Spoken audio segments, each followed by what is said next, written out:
یعنی اس کی نمائش نہیں کرے گا کسی بھی قسم کی، کسی بھی طرح کی. وہ آئے گا تو کسی اور روپ میں آپ کے سامنے آئے گا. جیسے اشفاق احمد صاحب کہتے تھے کہ بابا آپ کے درمیان میں ہیں، آپ اس کو سرچ کریں. پھر انہوں نے بابا کی جو مثال دی وہ یہ مثال دی کہ وہ دینے والا ہے، وہ خدمت کرنے والا ہے.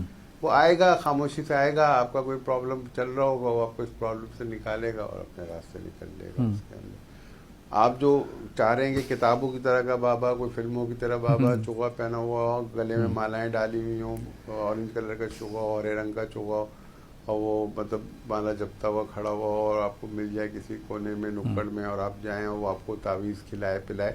تو وہی تو میں بتا رہا ہوں کہ یہ جو کلچر ہے یہ روحانیت سے دور کرنے والا ہے. یہ آپ کی منفی اعتقاد والی چیزیں ہیں، لیکن اس کا روحانیت سے دور دور تک کوئی تعلق نہیں ہے. اب تھوڑی سی بات میں تصوف کے حوالے سے کر لوں کہ تصوف نکلا ہے لفظ صاف سے، پاک سے.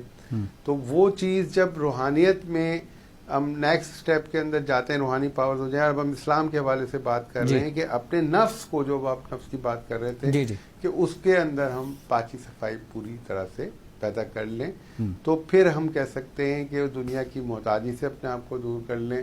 تو اس میں ضروری نہیں کہ آپ کے پاس روحانی پاورز ہوں یا نہ ہوں، لیکن ہم اس میں ایک طرح سے صوفیانہ زندگی کی طرف چلے جاتے ہیں. بالکل صحیح. جس نے ترک کر دیا، جس نے سب چیزوں کو دائیں بائیں آگے پیچھے کر دیا، یعنی تمام تر دنیا کی جو چیزیں ہیں ان کو اس سے ادھر ادھر کر دیا بندے نے، تو وہ اس کو ہم کہہ سکتے ہیں کہ دیٹ از صوفی. بالکل اس نے اپنے آپ کو صاف کر لیا، اپنے نفس کو صاف کر لیا. تصوف سے صوفی نکلا. ہاں، مطلب صوفی جو ہے وہ تصوف کا حصہ ہے نا.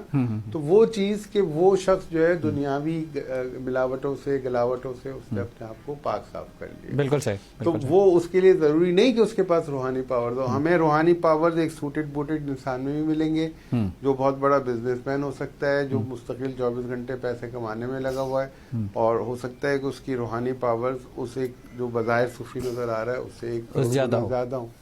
تو اس میں آپ اس کو مکس اپ نہیں کریں گے کسی بھی طرح سے. تو سم تھنگ، یہ اسپرچولیزم از سم تھنگ ڈفرینٹ، صوفیزم از سم تھنگ ڈفرینٹ، یہ کلیئر ہونا چاہیے. اور اس پہ مجھے 5 منٹ دیجیے. ڈاکٹر افتخار نے مجھے کل